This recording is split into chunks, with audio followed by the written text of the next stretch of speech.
and Julia, Anya, maybe you start by introducing yourself. And yeah, over to you. Thank you, Jörg. Maybe do you want to take the question that is now in the chat since concerns yes, of course. your part specifically?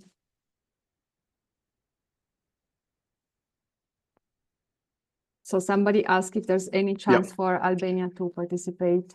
No, at this point, it's not possible.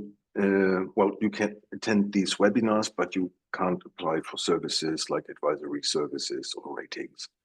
That is only, or at the time, this time, it's restricted to EU member states only. Thank you, Jörg, for the clarification. So I guess I'm going to start. And if it's okay with you, Anya, I will let your intro for later when we need to bring in a very important guest today. Today's webinar is about European projects and consortia building. Right now, I would like to change it to consortia management because there will be a lot of it in the webinar. My name is Julia. I saw some familiar names in the audience, so some of you might already know me. I'm a researcher and project manager at the European Center for Social Finance.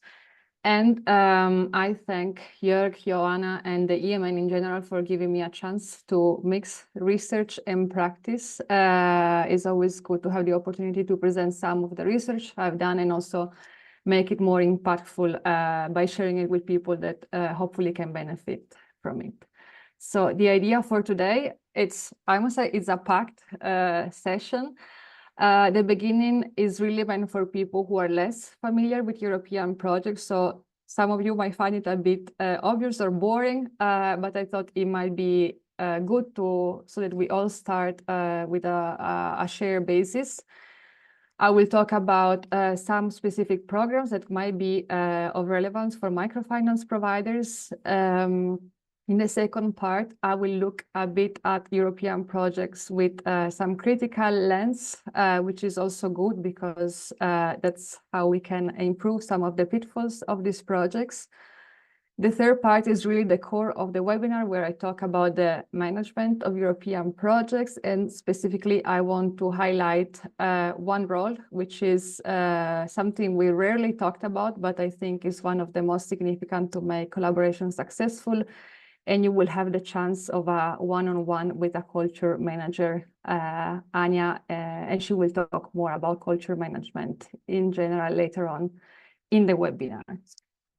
So starting from the ecosystem of European projects, I always really like to start by emphasizing how diverse Europe is. And these are just 3 key numbers, which of course cannot summarize the diversity of Europe, but I think they give already some a quite meaningful snapshot. We are 750 million people across 44 countries and speaking at least 200 languages. And now, even if we restrict our view to the European Union, specifically since a lot of the programs we will talk about are specifically targeting member states, but not all of them, I must say. We are almost 500 million people spread across 27 member states and talking at least 60 different languages. So to be honest, there is no exact equivalent to the European Union in other parts of the world. And one way I really like to show how diverse it is, I mean, numbers certainly help, but just looking at these pictures, like it really highlights very different and, to be honest, quite weird costumes and traditions. So maybe some of you today will recognize here countries where you currently live, and there are fascinations with sausages thrown out of windows, bears, or goats. Now, because of its diversity, and that's really the starting point today, the European Union really invests and will invest in the future a lot of funds to promote integration through a quite big variety of EU-funded programs. Now, It's almost impossible to give a complete overview, but I think some definition might help at least support people who are less experienced in navigating this ecosystem and see what could be more interesting. So in general, European funds are financial instruments and resources available at the EU level. As I said, many of them are available to EU member states, but that's not the only target. The one on the right-hand side of the slide is just one example.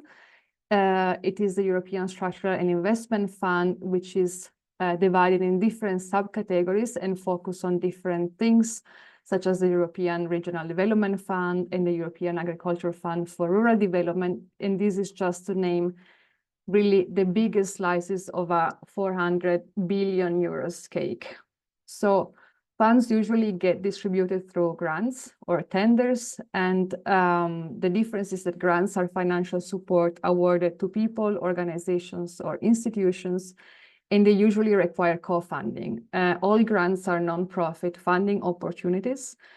On the other side, tenders instead involve the acquisition of goods and services by the European Union, and so this might leave some margin for profits. And this happens when the EU invites potential suppliers to submit bids.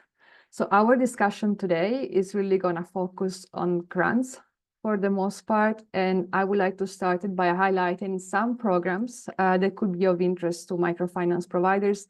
I'm sure some of you know them already, but some of you who might be new in the ecosystem could benefit from having a first introduction into 4, I would say, quite well-known programs. These are the Erasmus Plus and Erasmus for Young Entrepreneurs programs, which I believe can benefit microfinance clients more directly.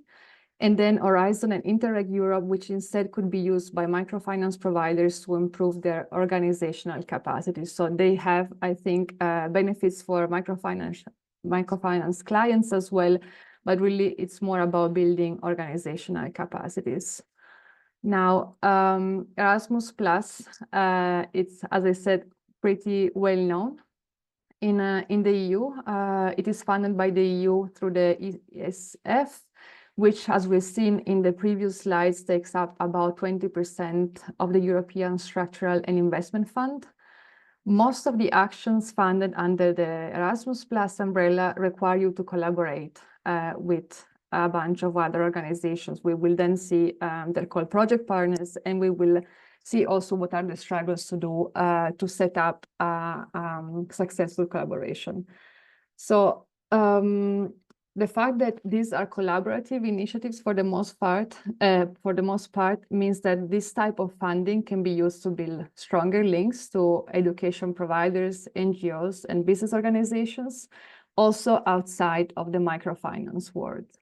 Additionally, I think that most of the Erasmus Plus actions provide opportunities to tailor projects, and also part of them, such as training curricula to underserved groups, which are usually the targets of microfinance institutions.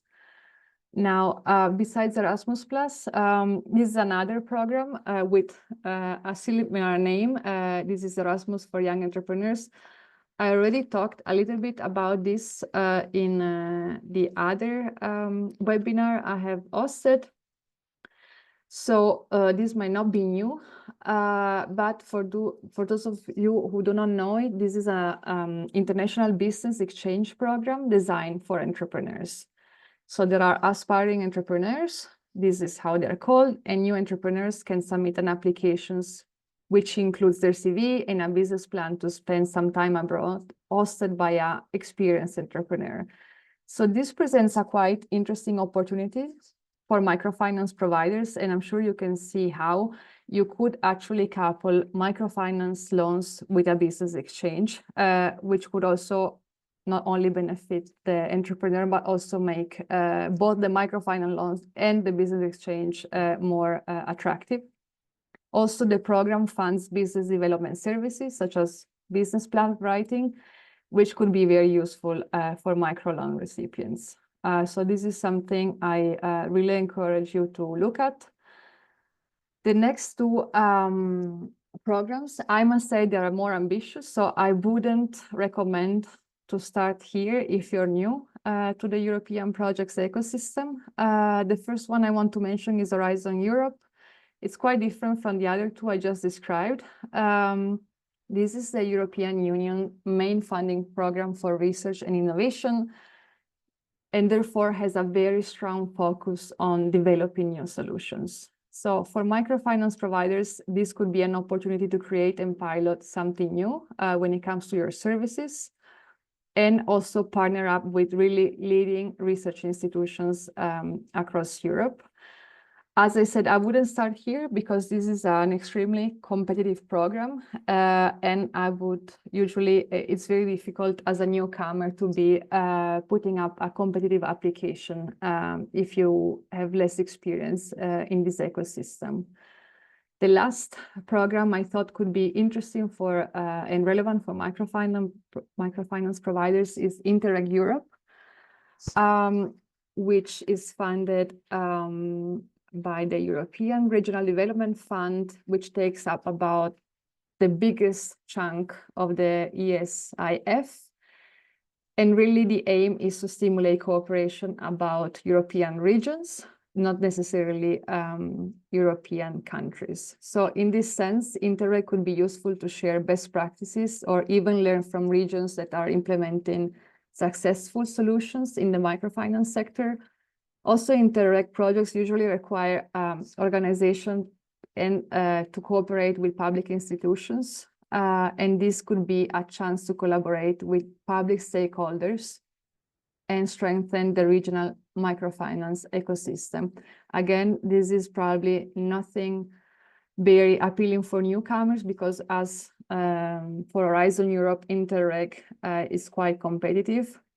And that's for, if you're new, I would really recommend looking at Erasmus Plus and Erasmus for Young Entrepreneurs first. Now, all the programs I presented till now, and there are, of course, as you can imagine, many more, usually award funding to partnerships rather than single organizations. And we call these transnational partnership projects since they typically involve organizations from different countries or regions, sectors coming together in the form of a consortium to work toward a shared objective within a defined timeline. So again, if you're new, how does the process of applying and securing a grant work in practice? I will go through this very quickly because I'm sure many of you here have already done this multiple times, and many of you also successfully. Usually the European Union, one of its agencies or other funding mechanism publish a call for project proposals. Once the call is out, the consortium is established, and usually a consortium consists of a lead partner, which is sometimes known as a lead applicant, and a variety of project partners.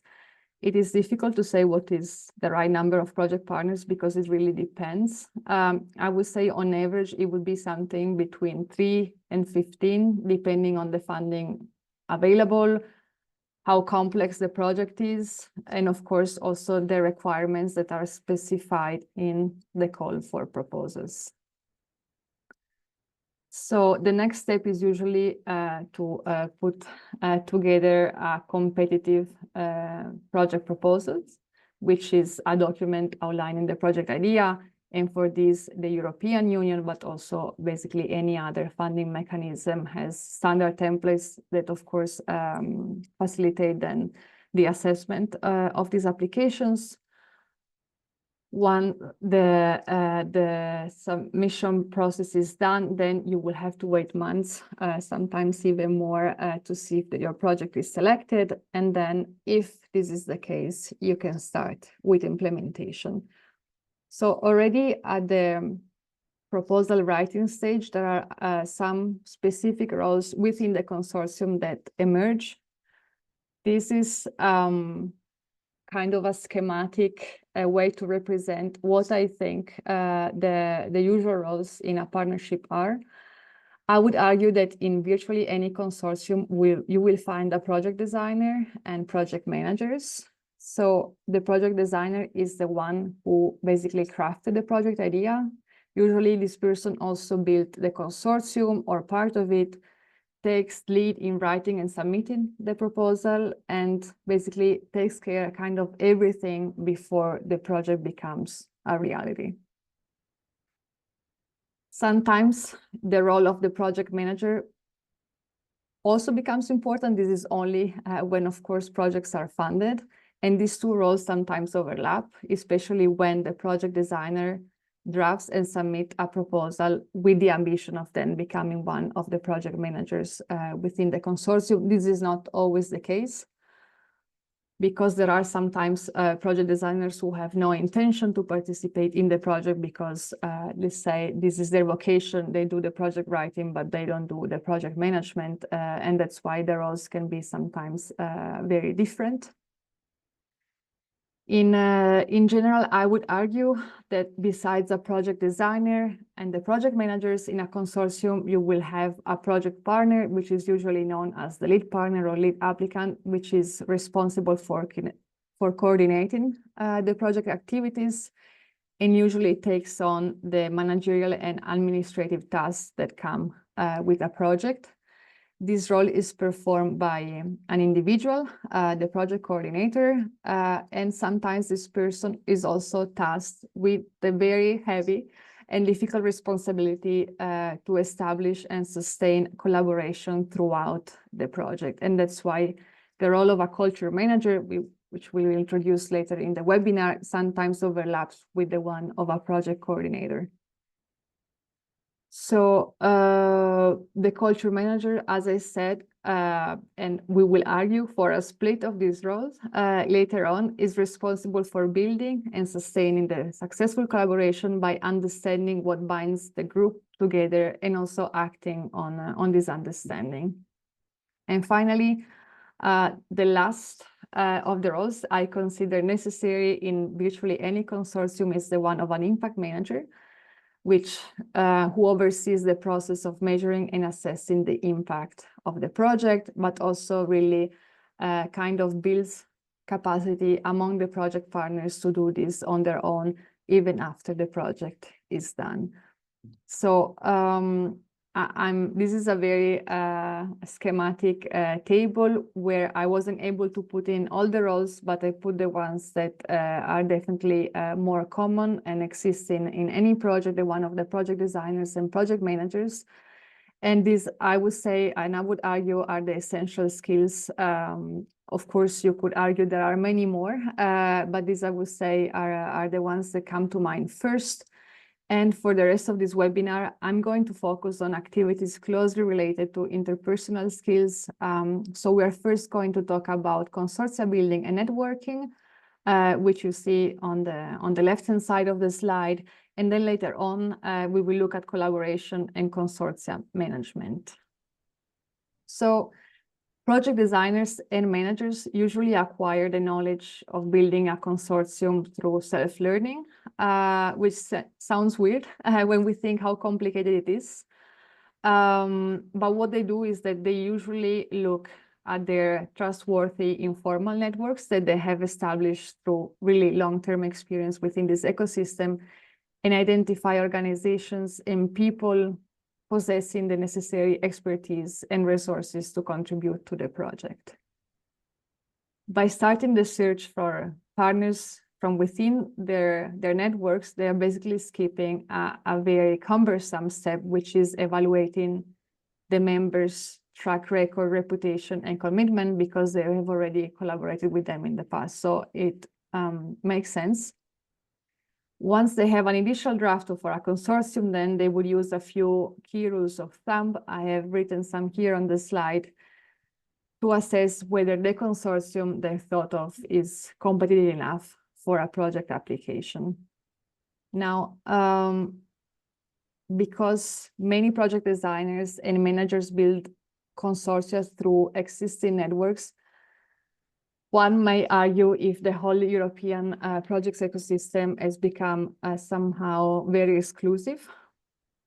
And partly this seems to be the case. However, I must say also, and we should recognize that the European Union at least has made some effort in this regard. And the organizations that are new in this ecosystem can still join consortia through invitations, matchmaking events. Also, there are some partner search platforms. Even the EU has now introduced specific calls for project proposals that target newcomers. And these calls usually tend to reduce entry barriers for organizations that are new to the ecosystem.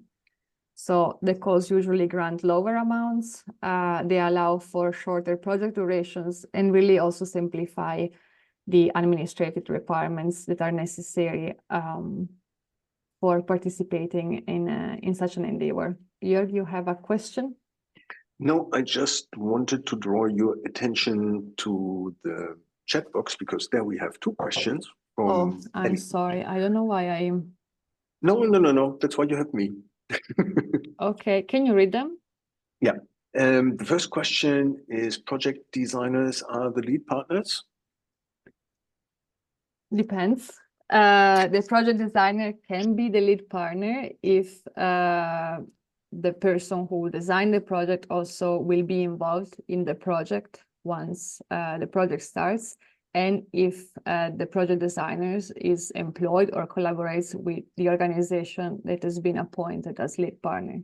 So it can be, but it doesn't have to be. It's not necessary. It happens often that lead partners are the ones taking care also of drafting the proposal, but not always. Mm-hmm. The second question is, if the consortia builder are new, what networks would be recommended for building a consortium? If the consortium is built, Like, I think this is related to the slide we're seeing at the right now. Like, if you have new organizations who are interested, where to find project partners, what would be a good approach? yeah, so I think you can go different ways. You can see if within the organizations that you usually collaborate, not necessarily European projects, they are active in the ecosystem and they could invite you in a consortium. The EU, as a funding mechanism, also organizes matchmaking events where, especially I think, you can correct me, Jörg, if I'm wrong. I think, for example, for Horizon Europe, they are quite common. These events are really like what the word suggests. They try to make matches, try to see if there are organizations interested in collaborating. And for some programs, you even have online platforms where you can search for partners or where you can post yourself as an available partner. I didn't put any links, but I think by Googling, you would find them. And also, there is not a centralized place, which is, I think, very typical of the European Union. And that's why it's so difficult to navigate the system if you're new. There is not one place where you can find everything. The different funds have different websites, and the different programs within the same fund also have different websites. So I think once you have identified what kind of funding you're interested in and what kind of program, then you can see if the program also offers matchmaking events. They also have sometimes information sessions that are attended by interested partners. So you might meet people there. Nowadays, a lot of them are online, so they don't require a lot of traveling. Yeah? Did I answer the question? Ellie? Yes. Good. And there is one, yeah, please. Another opportunity is, if you're looking for partners, see if there are some networking events, like from European networks, national networks, to find partners. So, and then engage with them, talk to them. Yes. Another way, which, however, I don't know if I would recommend it for a newcomer necessarily, but it comes in my next slide. There are also formal networks. Doesn't mean that they're legally formalized. It just means that usually they have a name, a website, and a board. what here I put 3 names that I personally know, but I'm sure there are many others out there. What I notice from my experience is that they allow participation by invitation. So it's kind of difficult to get in if you're not personally invited. And the reason is they usually tend to invite organizations that they trust.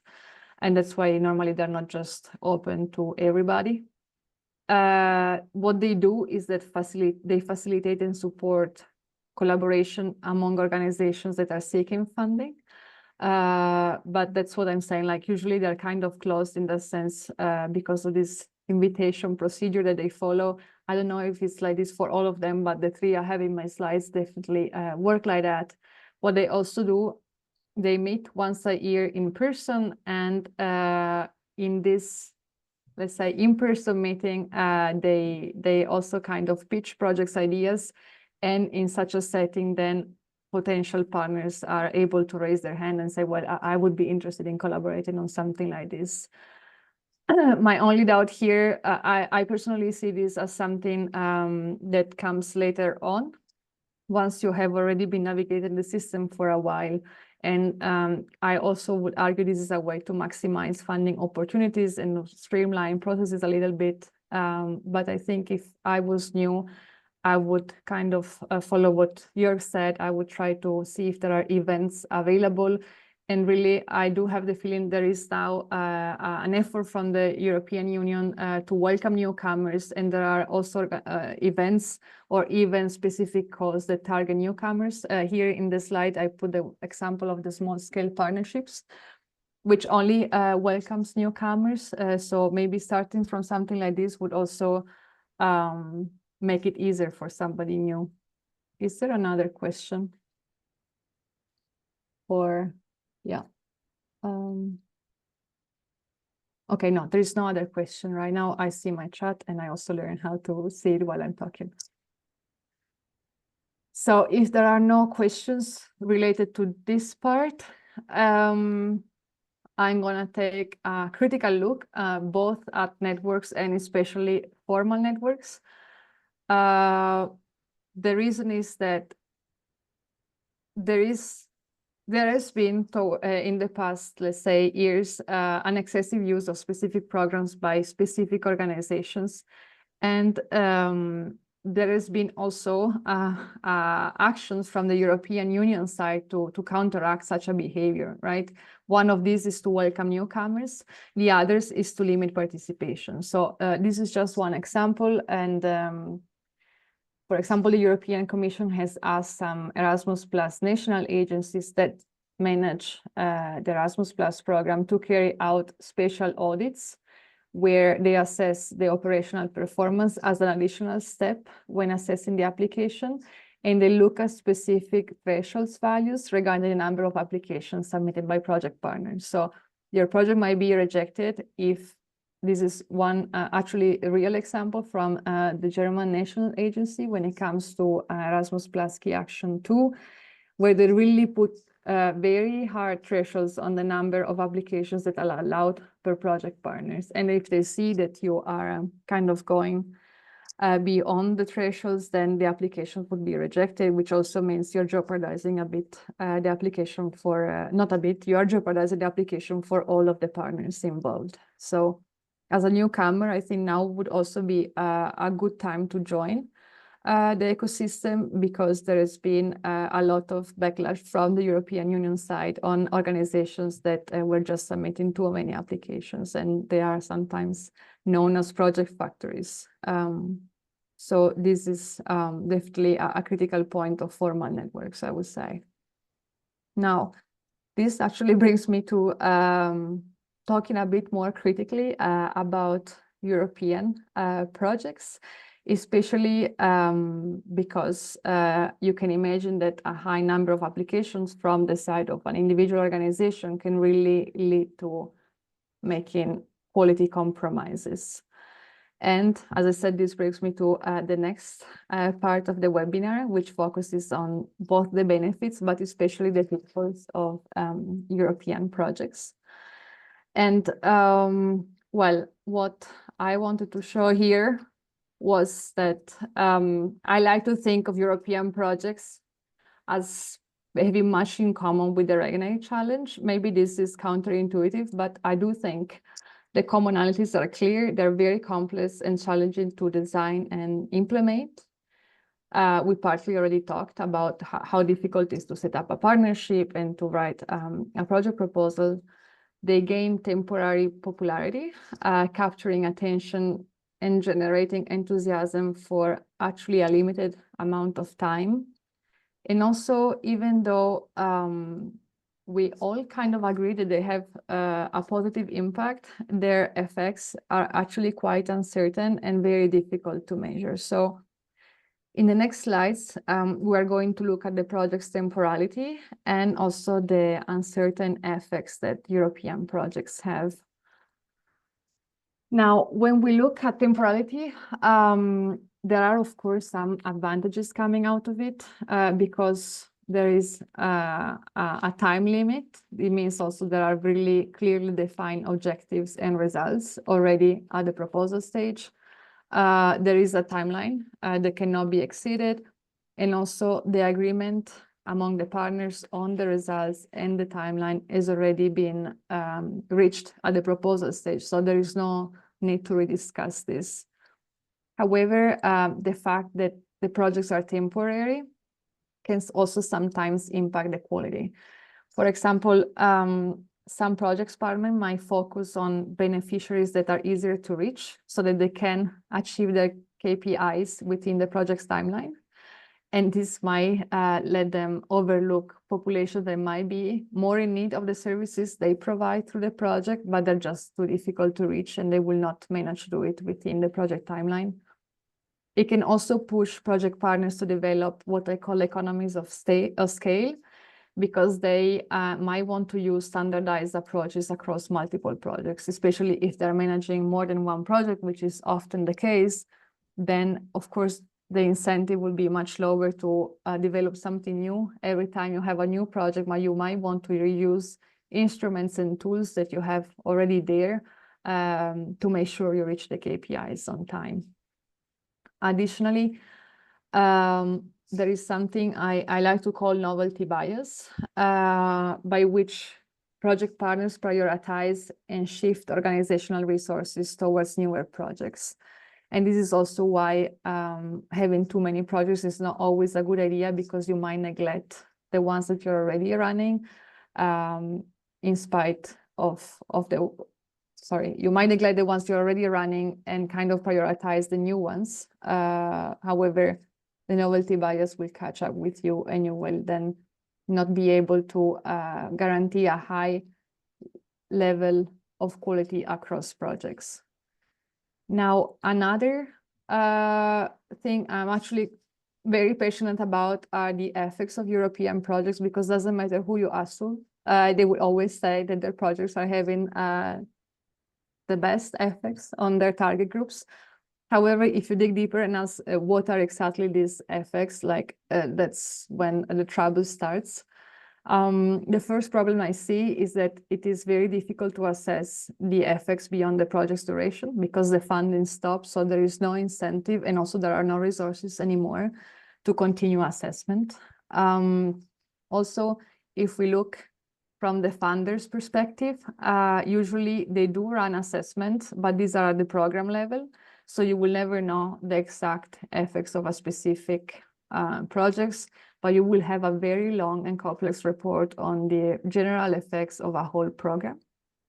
And finally, even if sometimes effects are not exactly positive, or maybe there are no effects from the activities you're conducting, it would be very difficult for project managers to admit this, considering that also this would kind of mean that they acknowledge that they were not deserving the funding.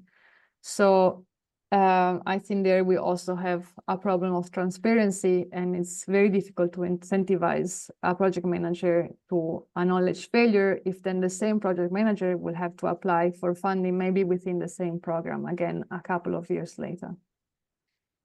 And finally, we have then another problem, which is the fact that many projects' websites, reports, impact assessment really only focus on outputs. So the direct results, what we call the KPIs, which are also what they're usually asked from the funder.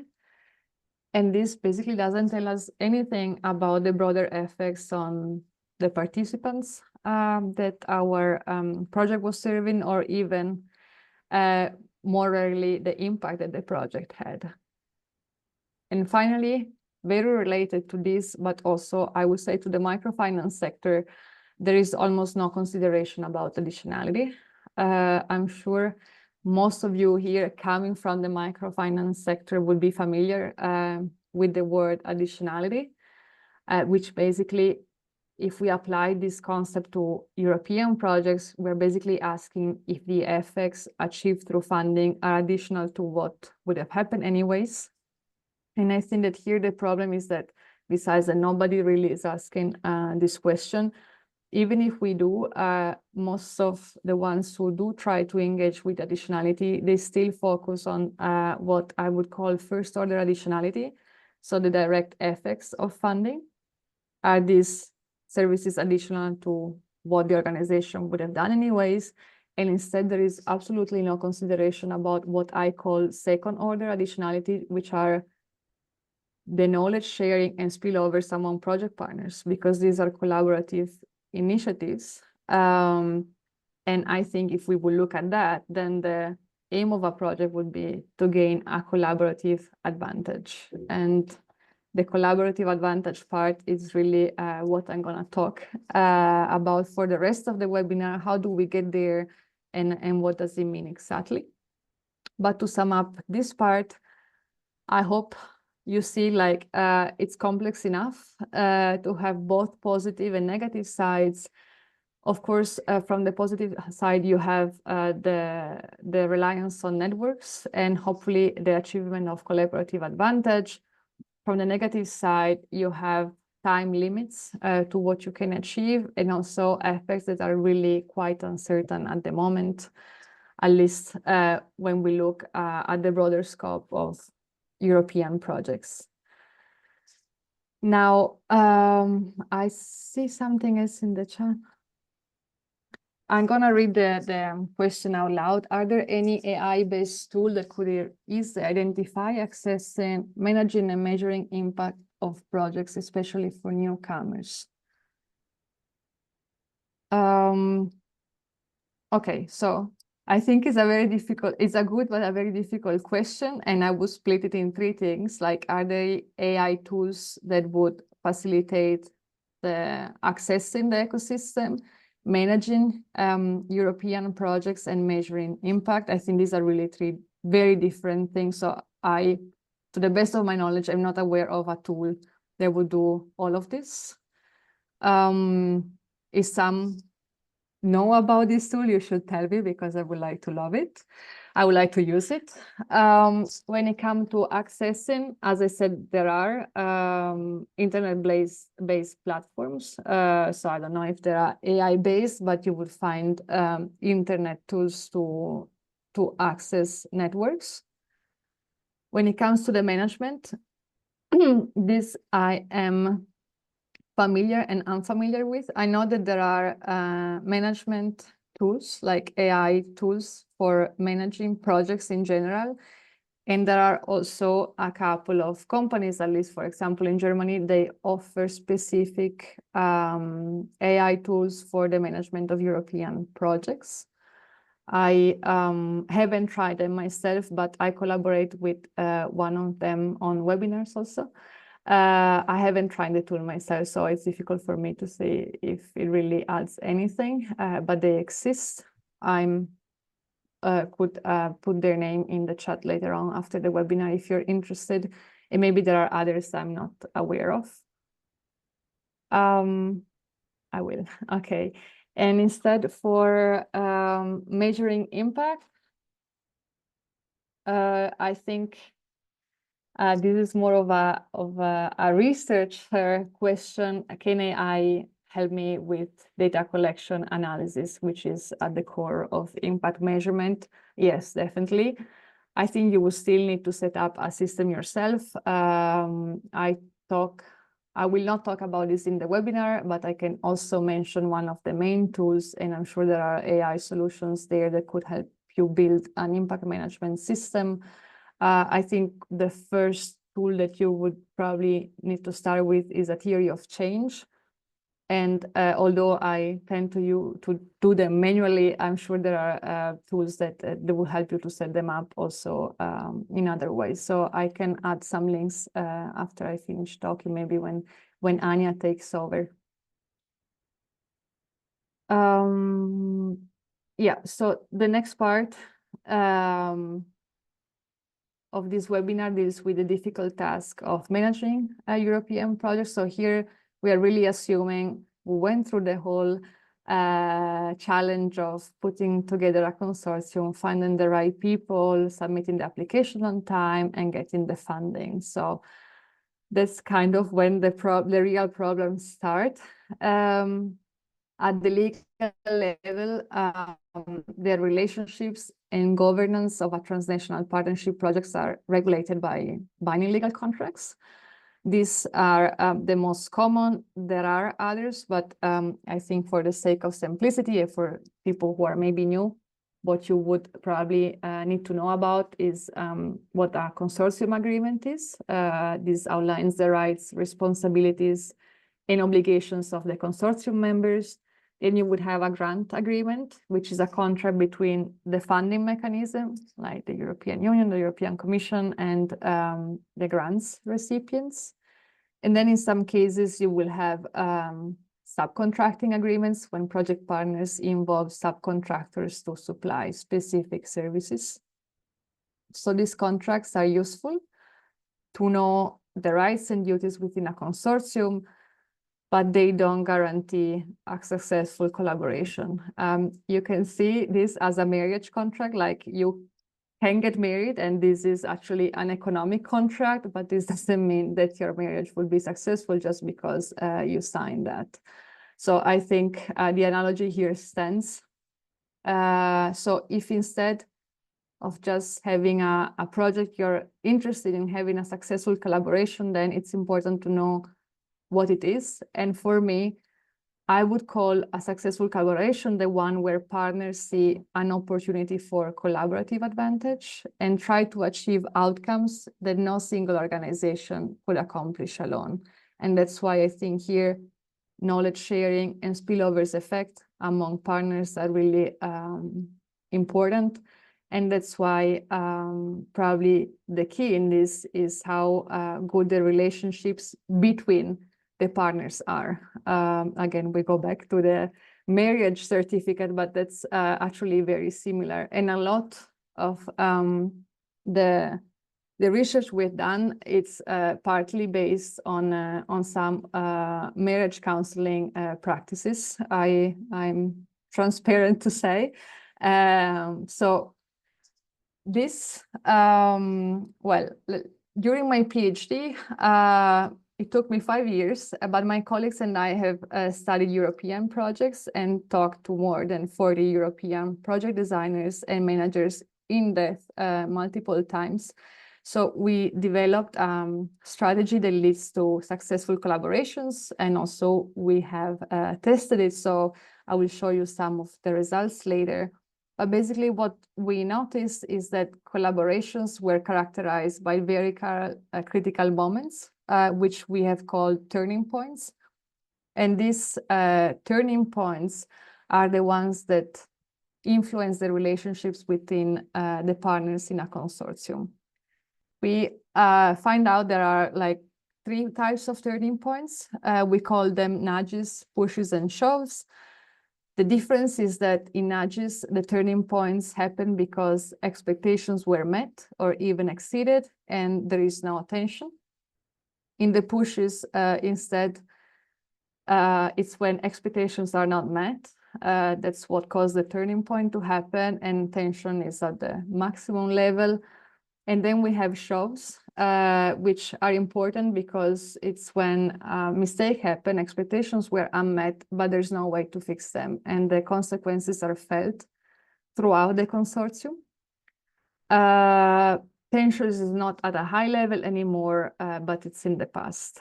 So we have seen that there are different things that you can do to manage and steer the consortium towards a successful collaboration by building on these three types of turning points. The first, the nudges, are the results, the direct results of project managers trying to manage proactively through socializing and reflective practices. Now, to cut it kind of short, socializing practices try to create a safe space for open dialogue and psychological safety within the consortium. They lead to connection, which strengthen meaningful bilateral relationships between the project partners. I think that the small diagram on the bottom of the slide should be self-explanatory. So we're trying here to build bilateral connections. Of course, you can imagine if you think of any socializing practice like a dinner or a concert or any meaningful social space that allows for dialogue would happen face to face, which is true. However, there are also things you can do in a virtual-based environment, which is the case of most of the projects where we do meet face to face every once in a while, but these are actually virtual teams. So one example among many is the buddy system, where the individuals within a transnational partnership are paired up to provide mutual assistance and support throughout the project. You have regular bilateral meetings and occasional buddy challenges. And maybe as an anecdote, Anya Search, who will talk later, was actually my buddy in one of my projects. So it works. Another way you can manage proactively, so before any tensions arise, is by doing reflective practices, which means you're basically reflecting as a group on past experiences. Here, it doesn't really lead to any very strong bilateral connection, but it leads to what we have called transcendence, which is the team now feels like a whole and not anymore as the single project partners. How can you do this? We've seen that one way to do this is through positive testimonials, which are usually statements or speeches given by individuals that are benefiting from the project and provide first-hand account and shared with an audience. So this could actually be the basis for reflective practices. And now maybe talking about the more spicy part, there will be moments of high tension within a partnership because partners are diverse, which is what is needed in a partnership. You cannot put partners that are all the same. Otherwise, you would probably not be able to cover all what it is expected within your project. And the best way to manage pushes, which are these open moments of tensions, are by speaking up. We've seen this, that every time that partners manage to speak up and voice their opinions, even in situations with high tensions, this could lead to confrontations, which then indirectly led to our negotiation of expectations and even to transcendence. Every time that people didn't speak up, confrontation was not possible and expectations were not renegotiated. How can you do this in a good way? We try this with tactical groups, which are usually groups that are specifically formed to address a specific challenge. So they normally do not involve all the project partners, but only the group of partners that is directly involved in the issue and probably the coordinator. This also helps if you have the chance to have a moderator in between. This usually leads to higher benefits. And finally, the last part really are the shows, which don't sound nice, but they do happen. And usually these are really big things, either big mistakes, or usually these involve one or two partners leaving the partnership. There's usually no way to reverse a shove, but there's still good ways to manage it reactively. what we've seen is that one way to do this reactively in a positive way is to undertake accommodating practices, which means you accept the guidance of somebody else, somebody external to the consortium, usually a fund operator, a project officer, which will add a bit, will act a little bit as a moderator. And this usually leads to a realignment, which, if you remember, was our initial situation before any tensions arose. One way you can facilitate this process is through an impact board, which serves as a way to monitor the project partner's impact, but also kind of records all the failures. This makes failures transparent and also really facilitates the intervention of a third party, because you will have a basis to discuss failures from. And finally, accommodating practices can often be coupled with bouncing back practices, which include a higher sense of control within the partnership. Just like the ones I presented before, they might lead to realignment. And one way you can do this is through a project playbook, which is a document which doesn't look anything like the contract, but really explains the rules of the partnership on a day-to-day basis, how you communicate, what do you expect from your partners, what are your values and norms within the consortium, what are the rules you use to communicate, what are the words that are not allowed within the partnership.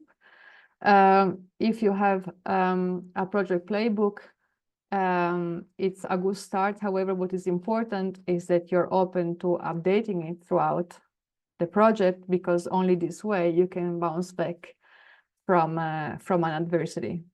And we will see also that actually shocks will happen even though you do everything right. But here, before I go to it, is kind of an image, and it was kind of the results and the model we have built. It summarizes our model and connects the 3 types of turning points that project managers have identified as game changers in their relationships to the different outcomes. What was especially interesting in our research was that even when we looked at projects with really high level of collaborations, where everybody was really happy and every KPI was achieved, we noticed that they also went through multiple shocks. So they did have major setbacks and failures. And that is important because it means that even when you try to do everything right, there will be at least some bad moments within a partnership. And this brings me to the dark night of the soul, or even more importantly, the many dark nights of the soul within a project. Why would we have a show if we try to do everything right? Well, this is because projects are complex and adaptive systems, so they do involve a unique combinations of partners, target groups, and environments that tend to change over the years. Also, even if you might be very committed to a successful collaboration and you see in the collaboration the opportunity for collaborative advantage, doesn't mean that everybody within the partnership shares this view. And finally, and maybe even more importantly, projects are subject to external shocks that might be very difficult to predict. I think we have seen now a quite recent example with the COVID pandemic. So you can't predict for everything, and even if you do everything right, you will have moments where unexpected things happen. Now, on the bright side, what is important is that in our findings, we have found that there was indeed an association between the approach to management employed, so proactive, active, and reactive, and the level of collaborations of the project. So to be more precise, you can see this in the graph. Projects that lean towards inactive or reactive management were really having lower collaboration levels, and projects which instead really invested in proactive and active management practices, they were enjoying higher collaboration levels. Also, and this is also very important, we noticed that the sooner you do, the better. we also have seen that if proactive and active management approaches were used from the start, projects were really less likely to end up with shelves, or at least they would have less of them. So we overall thought it was good to invest in this. And this brings me to kind of a key question. Now, so given how important it is, in this last part of my presentation, I would like you to consider, so if there is so much stuff to do when it comes to collaboration, who is responsible for it? And we have identified three, let's say, key options. The first one is probably the most obvious and the one you would probably have in mind if you've been already in one or more European projects, and it is the coordinator. And this choice is so common that virtually all the projects have this as their first choice without really considering any alternatives. There are positive sides. The first is that the coordinator is a central figure. It has, or she has, the authority within the project. However, you have to also think that they already have a lot of other things to do. And so this new role could become kind of burdensome, which also means that many times coordinators just didn't put enough effort into it because they would prioritize administrative tasks. Also, something else we notice is that coordinators tend to have administrative competencies, and people with administrative competence might not be the strongest in relationship building skills. So a lot of the projects we have dealt with really neglected, that has chosen the coordinator, really neglected this aspect. If you still decide to go on in a project where the coordinator is also the person or the organization responsible for sustaining a successful collaboration, we think that it's important that you make this task explicit. I wouldn't take it for granted. You might need to allocate additional budget since this has nothing to do with administrative tasks. And also you might want to make sure that the coordinator has staff with this kind of competencies, which are very different from people who might be good in being an accountant or in administration. The second option, much more rare, but it did happen. There might be a project partner who just steps up to the challenge and assumes the responsibility for sustaining collaboration within the consortium. I also must say this kind of, when this happened, it was rare, but it worked out fine, because usually this project partner really is motivated by a genuine interest in fostering collaboration. The problem here is that usually this happens only when the team has already encountered a deep crisis. So the approach is often ad hoc and improvised, is definitely not systematic. And also this person organization is doing this out of goodwill, and there is no specific budget dedicated to it, which might become a problem when it comes to the resources of this good Samaritan. And then finally, and this is really the core, hopefully, and of my message, is that because of what we've seen with projects having the lead partner taking care of collaboration or a good Samaritan, we kind of decided to introduce the role of culture manager. This role is not new, it exists in the business world, but we kind of moved it to the ecosystem of European projects. The advantages are obvious, I hope, by now. This person would have adequate competencies, which are very different from being good in administration or accountancy. They can use a systematic approach since the beginning of the collaboration. And hopefully they also have a budget which is specifically dedicated to culture management. And the only project where we tried this out, it really led to promising results. And so it is actually with great honor that I introduce you to Anya Serge, which is a professional culture manager with substantial experience within the European projects ecosystem. And she was also my pilot culture manager, where we tried together to assess if the approach actually leads to good results or not. So, Anya, I hope you're here. I'm here. Good. I let you introduce yourself and you tell me when you need me to move slides. I'm very happy to be here, and I think you did a great job with the introduction. I don't think I need more on me.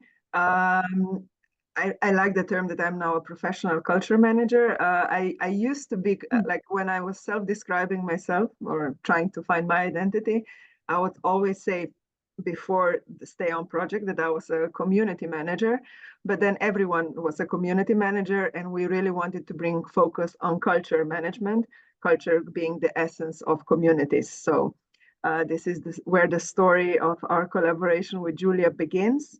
And I will just use this opportunity to tell you that I'm actually Scherz, which is a joke, so that you, for the next time, you know how to pronounce. So maybe it is Omen est Nomen, so there's something in the name. Okay, then to all of you, Anya's Scherz.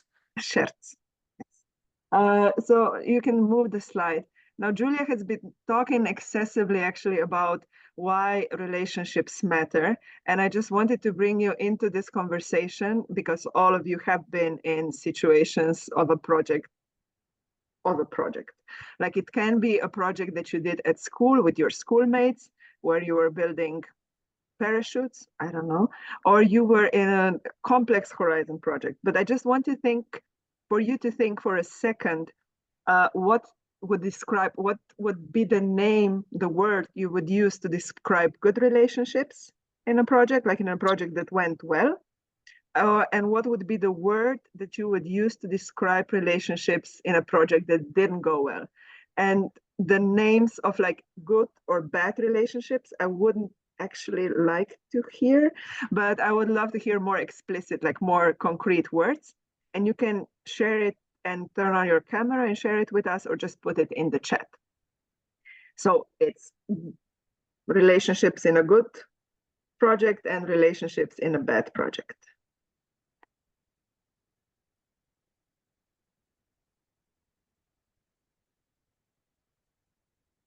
Julia is typing. I can always count on my body to contribute. Thank you, Julia.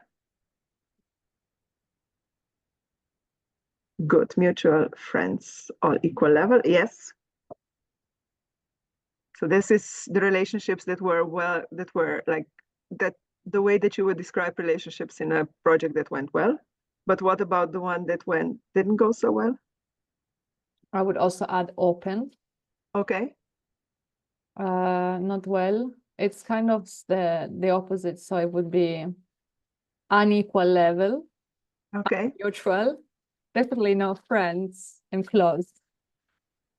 Nice. And we have respect and trust versus imposed roles and unilateral decisions. Yes, this is also very specific and a very good, accurate description. And I think we all carry these traumas with us of good and bad projects, and hopefully we learn. Now, with the way we try to go around, thank you for all your, I have another one, communication. When communication is good, when communication is radio silence, tensions rise. Yes. And communication is actually one of the main things that happen or don't happen as a consequence of relationships. So relationships are the foundation for also the quality of relationships that is between us, that exists between us. So I would really like just encourage you to use the chat and put it in if you think of good ones, prejudices about some partners and lack of knowledge about the project partners. Agreed. A very, very burdensome load when we talk about projects. So I would ask Julia to move on and also just go and to think about why it actually matters. So when we are in projects, we are actually socializing in a way ourselves. We are in there and everyone else is in there. So it is an experience that leaves our way now I'm so intrigued with what's happening in the chat, but I will go on with my contribution. Is that we define each other through how we collaborate. And this is just a statement we took from a focus group that Julia was implementing with our project partners in the Stay On project. And this is one of the statements that happened in when we were in the project Stay On.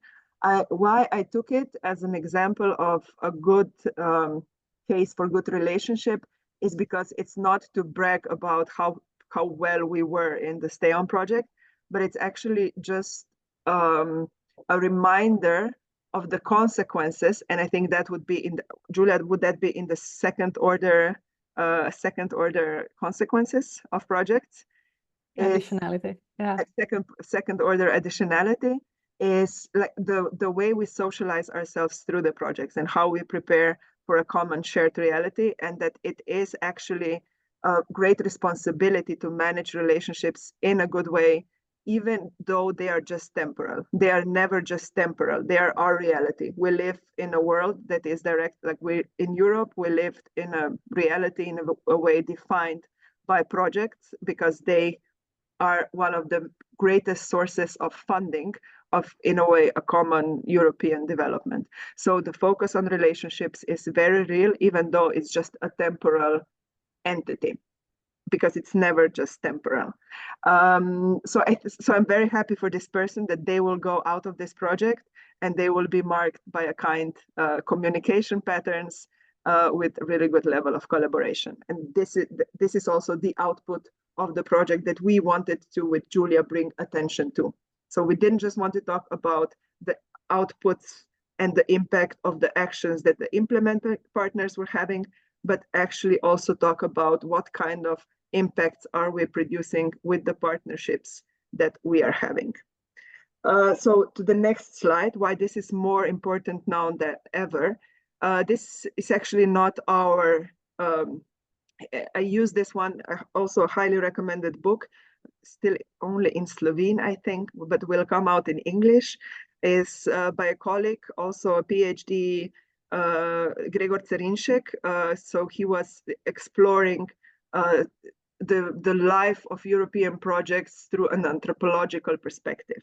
And so what he said is that we all must be aware that we did not have projects like Erasmus when European Union started, or when it was in their like first extension periods.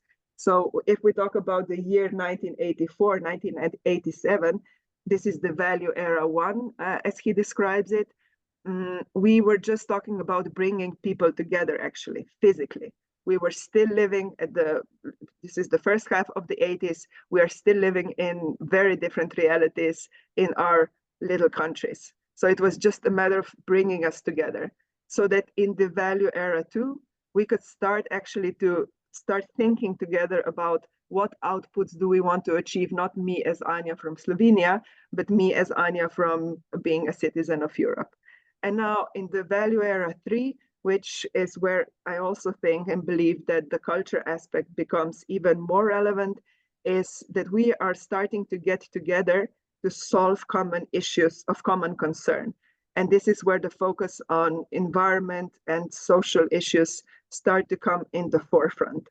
So this is why we are not just talking about let's have a good culture in projects, but we are saying, let's have a culture of purpose and care, meaning let's have a culture that will solve common issues, but also be very aware of the common concerns we share, and let's take care of each other in the world that is very interdependent. So let's have more of those people that will be very nicely socialized in the projects and bring them through by sharing and forming a positive culture in the projects. I just wanted to maybe, Julia was using a lot of marriage references before, so it reminded me of an Umberto Eco statement, what he said about Erasmus programs. And I just put it in the chat, where he says actually that it isn't the war that is keeping Europe together, but it's actually all the people that fall in love in Erasmus exchange programs and have babies together. So this is actually what is making us European. And this is where culture also comes in. So these are the three areas for which we believe we need the culture of purpose and care. And it's okay, Julia, you read my mind.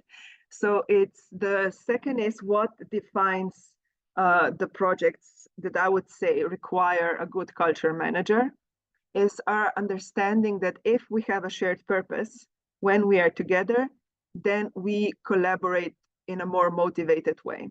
The example of Stay On when we were first met as partners was that we were started asking the question from BB Consulting. We started to ask the question, why are we actually together? And everybody started repeating what was said in the application form. And we are like, this is so boring. Does that motivate you to stay together? Because the language of European projects is in a way requires its own, has its own level of engagement, I would say, to put it nicely. So what we did is not change why we are together, but just started to use our own words and started to talk about it from the perspective of pure and genuine motivation for being in the project. And we actually crafted a vision for the project throughout the duration of the project. And then on the second part, this is the culture of purpose. So it is always deliberately designing activities to support and to remind us why we are together. And then on the second part is the strong relationships with all the relevant stakeholders. This is we call this the culture of care. So it's realizing that we live in a very interconnected world where we need to take care of each other if we are to achieve results together. And if we go up in the chat, one of the things that came out was prejudices about partners. Was one of the things. So this is a mark that leaves us not feeling so good in project partnerships. It's the communication. So when the flow is broken, usually the silent partners are the ones that are also the most left behind from project partnerships. So it is this, but without everyone being in a project partnerships involved equally, we have a problem. So this is the culture of care we wanted to talk about. So to go on, and hopefully you were reminded of some good relationships you built through the projects, is what do we actually mean when we say the culture management is, Julia was mentioning the nudges, pushes and shoves in her presentation. And I would say briefly, I mean, in short way, that the project culture manager is actually a person who knows how to create activities that support nudges, that knows how to, in a way, be proactive with the pushes.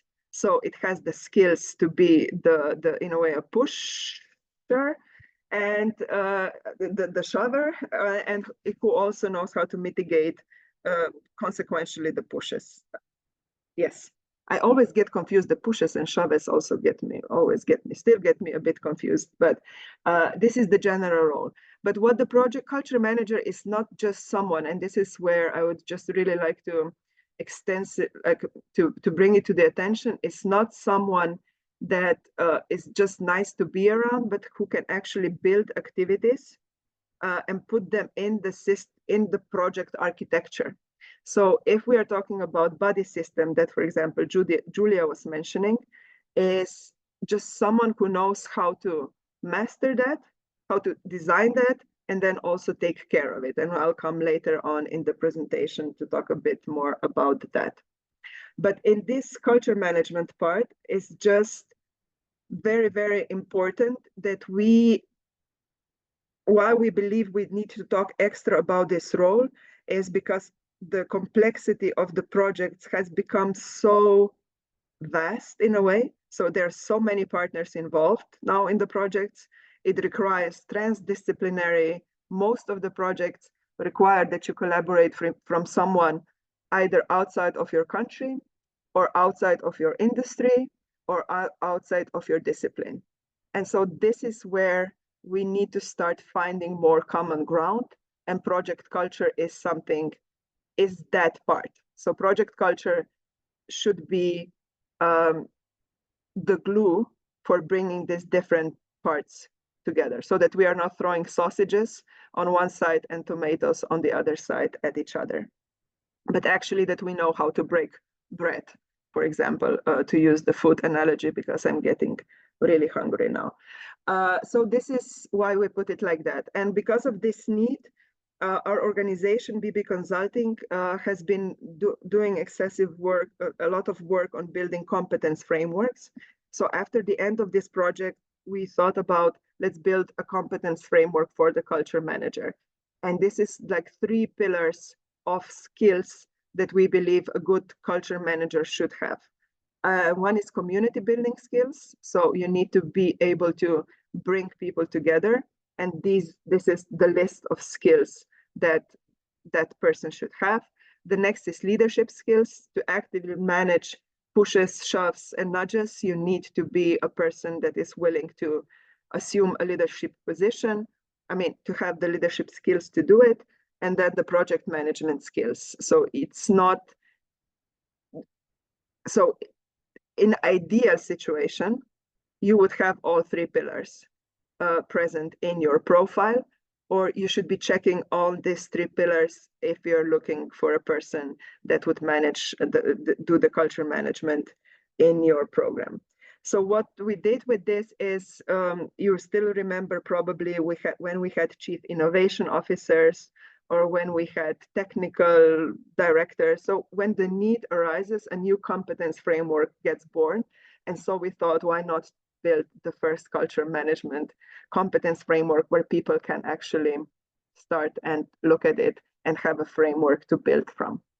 So this is the competence framework, which actually also got an award from the Slovene Chamber of Commerce, I think it's called, for innovation, for social innovation. So if we go on, why we believe this is relevant for microfinance providers, especially because now we are in this room, is one is that you need to build, like when we're talking about successful microfinance projects, they need to establish relationships of trust, which are even more relevant in this part of the finance sector than for, like, they're relevant for all finance sectors, but especially here, because we are building a network that works only if the trust part is achieved. So what if I would be a culture manager in a social finance project? I would start thinking about what are the activities that we can build into the project that would actually enable us to share information more frequently, that would enable us to put our needs out soon, that would enable us also to share our impact more transparently, for example. And the shared purpose, I think, is also very, very relevant. And sometimes we forget about it because we think that we are in it and we know why we are in it from the very beginning. But we need to know how to articulate what is the shared purpose, why we are together. So this. Julia, and next. can I just jump in, because about the shared purpose, also something that I realized once you were the culture manager within our project, is that it's a constant reminder of it, because you might have forgotten it after 2.5 years, and you might just look for an answer in the project application. But I think one thing that the culture manager was really good at was every time to remind us, why did we end up together in the first place? And something that it wasn't, of course, written in the project application. Yep. So these are the 3 phases. I still want to talk about the exam. Do you have 5 more minutes? We have. Yeah, okay.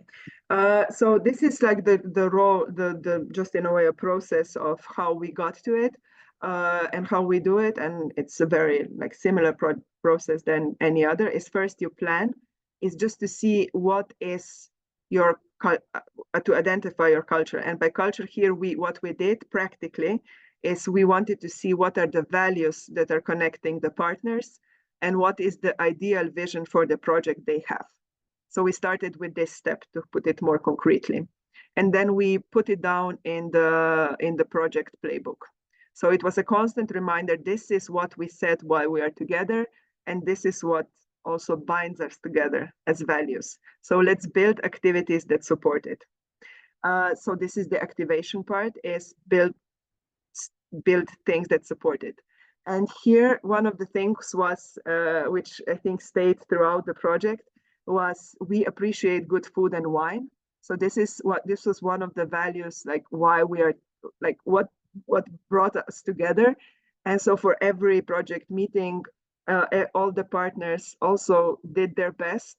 I think it was getting better and better throughout the project, like who will get us to a better dinner and how will we be to get, like how will we enjoy the food from each other's countries. But it was something that would not have necessarily happened haven't we brought attention to it.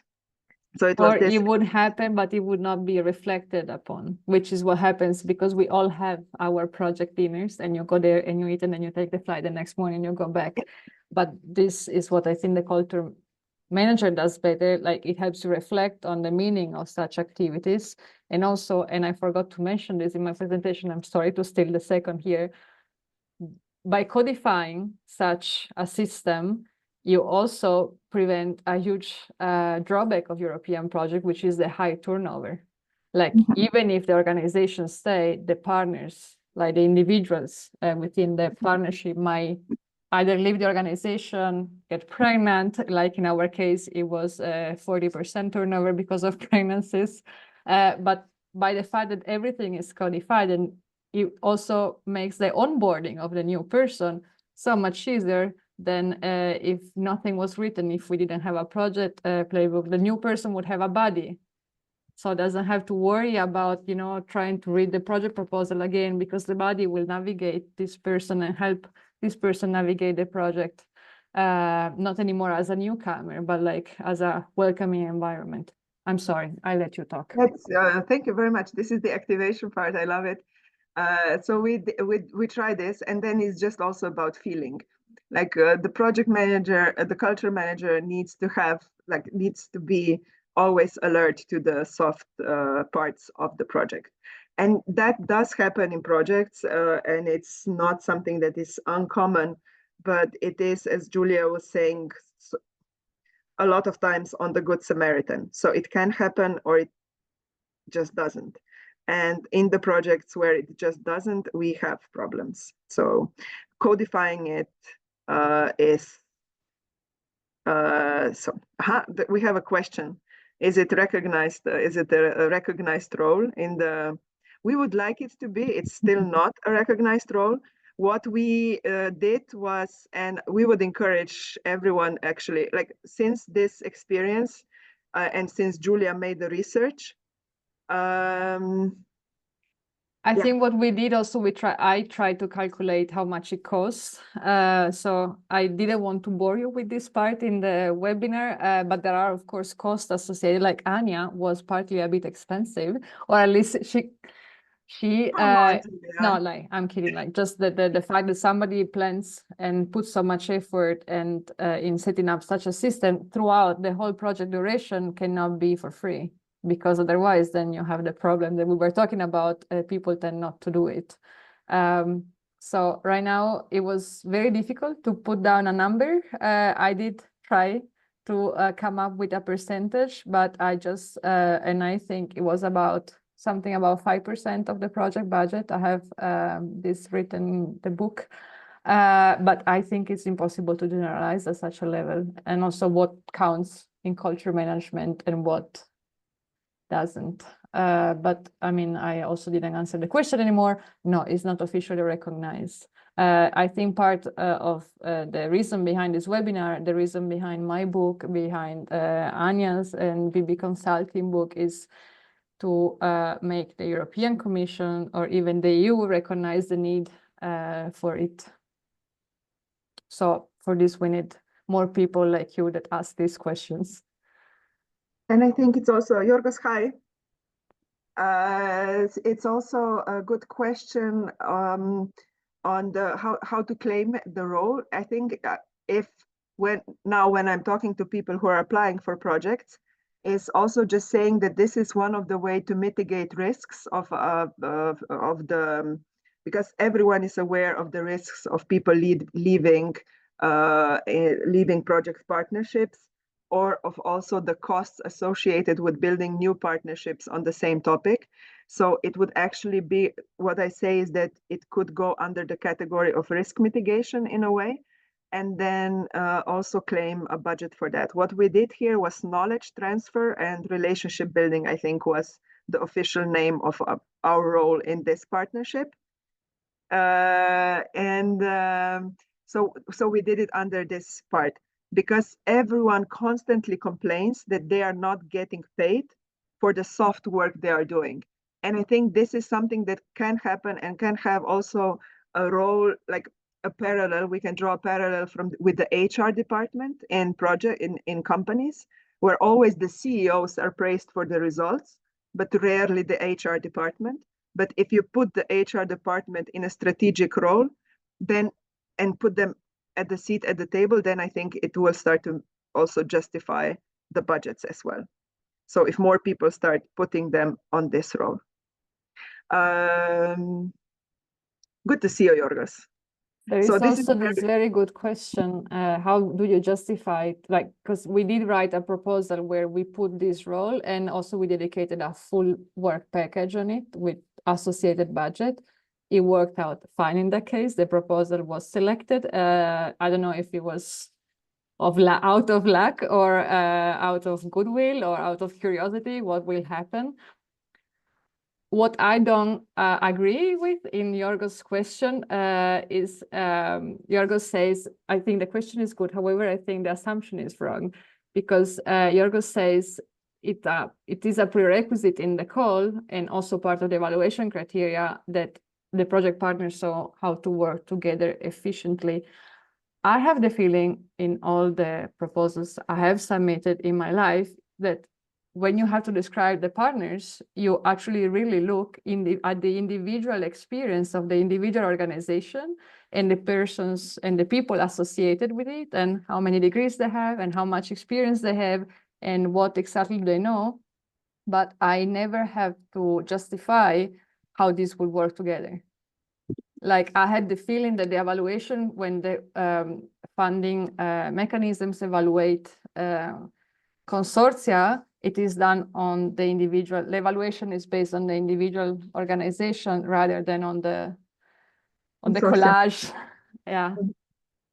But I think also the point that Jorgos, I completely agree with, is that it's assumed that you know how to work together. Like, you are also good and you know so much about social finance or microfinance, like, of course you will work well together because all of you know so much. But I think it's a wrong assumption. Sorry. No problem. Should I? Yes. Thank you. And this is actually where I met Jorgos. So now we are getting very lively in the project chat. So it was the case study. I didn't want to talk just about Steon and the project we shared with Julia. And so now I'm very happy for Jorgos that he's also here, because he was in the GoodBiz project. So and it's also relevant for the microfinance providers, I think, because this is the project that we did for building the market for social finance in Slovenia. It was an easy project. And this is the community we were trying to build. So what we did and what we believed at that point is the purpose was for us to bring, to facilitate and support the development of social finance market in Slovenia. We actually said that, like, this was the official, I would say, easy description, but then how we framed it, how we put our vision, is by connecting knowledge sharing and investing in people, we support the sustainable growth and development of businesses that are changing the world for the better. So we actually wanted to go away just, okay, we are building a market, to inspiring a shared purpose, which is, let's build companies that are changing the world. And this was the vision that we had for the project. So Julia, if you would move on. I forgot a bit about the numbers. So this was actually the GoodBiz project. happened in 2018, around there. It was an international investment readiness program. But what we did was we didn't just, because we wanted to actually change the culture of finance market in Slovenia, we had a very ambitious communication strategy, a campaign, and also research. So it was a very much a project that wanted to change the culture of what is understood as good financing in a way. We wanted to change the perception of the financing mechanisms or the finance mechanism providers. In this, we were, I would say, in the output, we didn't make it. Like our project did not succeed in offering a new financial mechanism for social entrepreneurs. But what it did succeed in was in building stronger and more investment-ready companies in Slovenia. And I do believe that one of the failures, in a way, if we talk about it now it's over, the 5-year period, reporting period, it's over, I can say it. But the failure, in a way, was that we didn't know how to bring together, that we didn't know how to translate, or we lacked, in a way, knowledge on how to translate or build mechanisms that would integrate in the market, the direct, and that's why I was writing down about what SIFTA does. Hopefully, maybe 10 years after, 7 years after, it's time for another round to do it and try to do it again in Slovenia. But what I did find very important, and now Julia also is giving me the language to describe it, is the second order additionalities. I do believe that we built, if I'm looking now back at the results, all of the companies that were involved in the project are still alive. So they're still the ones that are on the market. There's a lot of people that came out and are still forming a community. So the knowledge that we transmitted through the project actually build the awareness of people of what it means, sustainable development, impact, like different financing mechanisms. And so it was in a way a program that if we would go now and check it with the participants, I would say it's highly likely that there would be still a good output from it, so that you could still go and measure the after effects after 5 years, 7 years of the project end. And I would love, maybe Julia, we can do that sometimes when you have time. And you are not just a theory of change for me. And then next slide, just to end it up and wrap it up.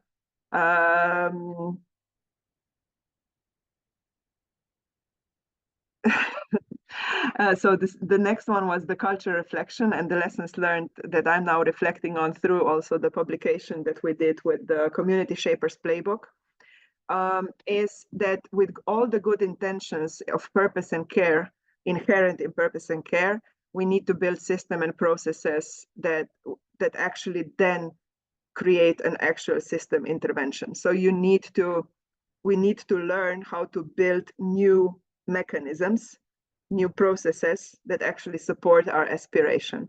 So this is one of the fundamental lesson learned. At the time, we didn't know how to build a public-private fund to support impact entrepreneurs. And so all the good intentions of purpose and care for each other, if you don't know how to build it, there's going to be a problem. So the next one is a strong culture manager needs the help of a strong project manager. We were so grateful in this project that we had a very good, in the Stay On project, that we had a very good project manager who was just handling all the bureaucracy. And she was also so grateful to have someone to take care of the relationships. So it's very good to establish a good relationship between the two and that they are on an equal level. Constant communication and clear expectations. This is where the impact board that Julia was mentioning came very handy. So if you have the results always at hand, you can always communicate them and integrate them, and you need to do that. You need to communicate clear expectations of what is expected in the project. The fourth one, I think, is very important. Too many times, people in projects, and I think this is because of their temporality, are very shy about talking about their vision. but I think that we need to talk more about bold visions, about what we want to achieve actually, what is like the idea that we want to, like the path we are striving towards. It's not necessarily just in this project, but in a set of projects we participate in. You should always, if we're talking about care, actual care for the things we are doing, we should always talk to our end users in a way, and what the community actually needs. We realized many times through many projects I participated in that we wanted to do something, but it was not actually what the community needed. So if we want to build this care element, we need to do that. And the last but not least, this is where we started, and I think this is what we're gonna end with. This is what Julia does, and where I have learned a lot is that we need to start measuring what we actually create, the soft value we create. And I hope that the next project we are gonna do is going to get funding for the second, I love it today, second order additionality. So Julia, back to you.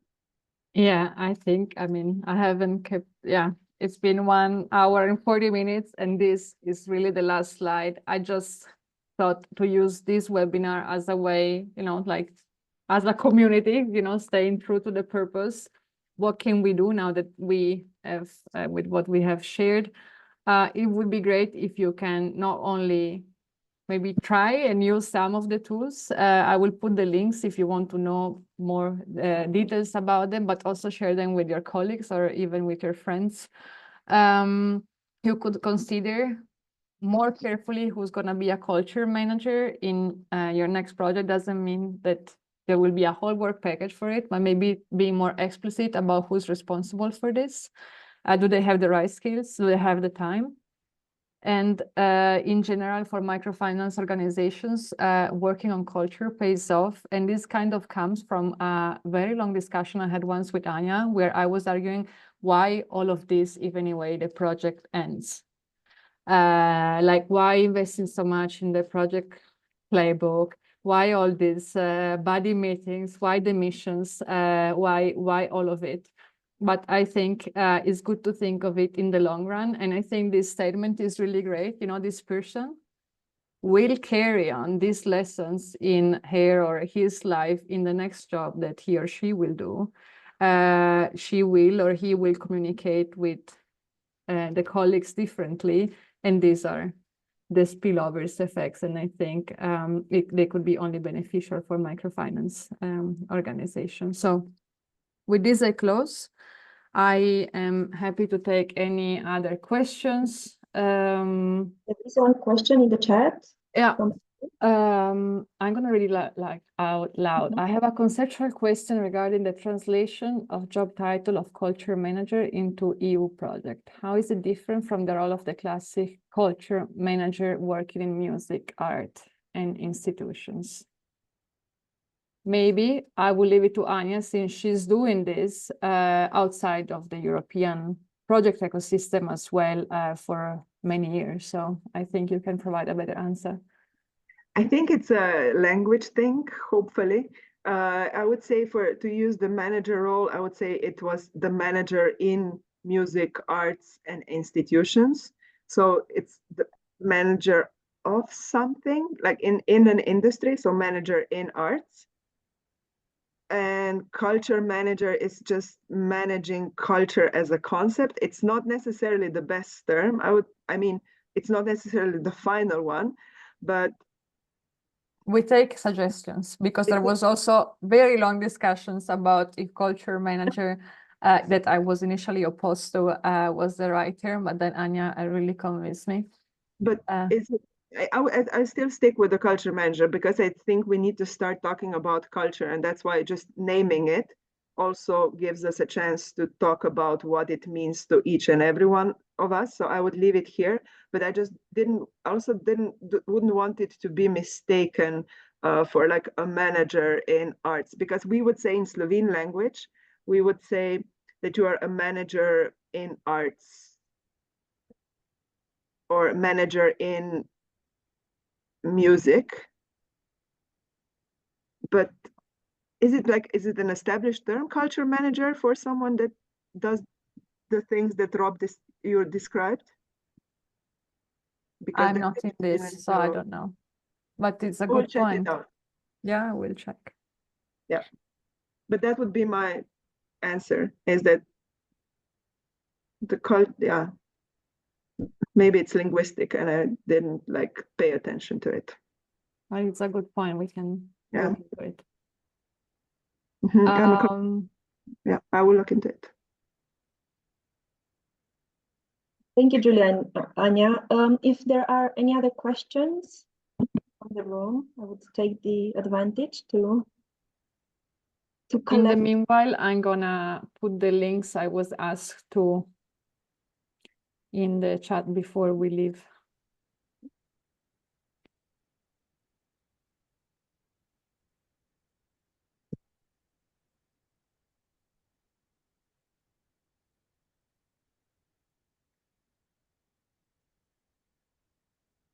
If there are any questions, you can either put them in the chat or you can address them directly as the presentations are over now. I'm gonna If not, it's more of a comment rather than a question. I think that projects tend to have a life of their own, so to speak, and give them the chance to live their best lives, so to speak.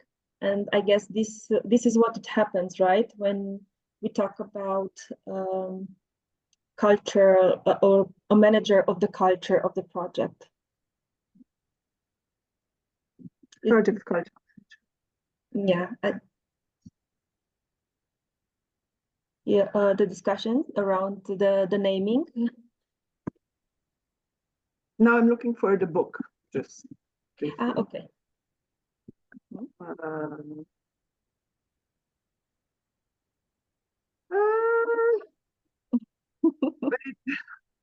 sorry for this. No worries.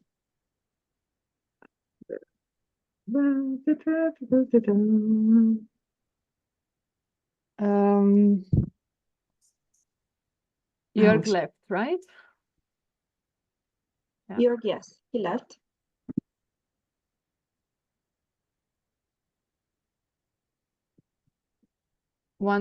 Anya, once you find, because I don't find the link. Yeah, it's here, but you can put my name on it, my email. Yeah, right. And I can send it. If someone is interested, send me an email and I will send the copy, the digital copy of the book. It's not on the website. I just wanted We are to. also sending at the end of the webinar, we are sending the registration. And if you want to give us any, I don't know, other resources you think are useful, we can send them as well. So Okay. that would make it easier. Okay, then I'll send the link. Yeah, that's great. And here I just gonna put the page with our names, also in case you want to connect or maybe to ask for resources.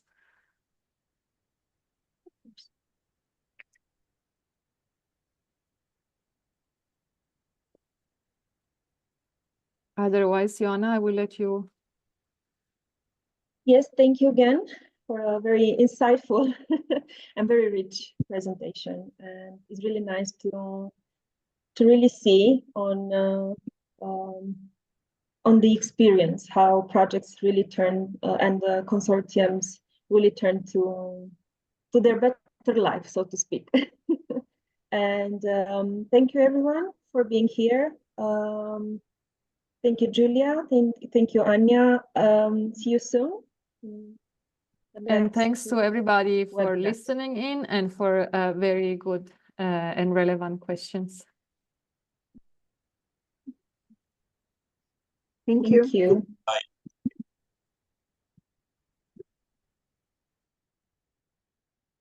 Very much. Bye. Goodbye. Bye.